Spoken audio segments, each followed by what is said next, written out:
Okay, this is actually a 10,000 plus tow hitch. There's a brake controller. It's got the RV windows.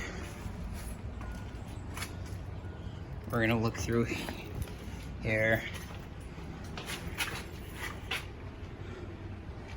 See, these are boxes we usually keep our tow straps and stuff in them. Really deep. I would say they're 4 or 5 feet deep. It's got the dualies. Let's get a long angle video.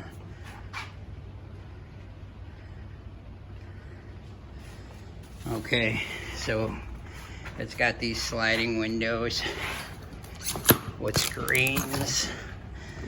Lock, open.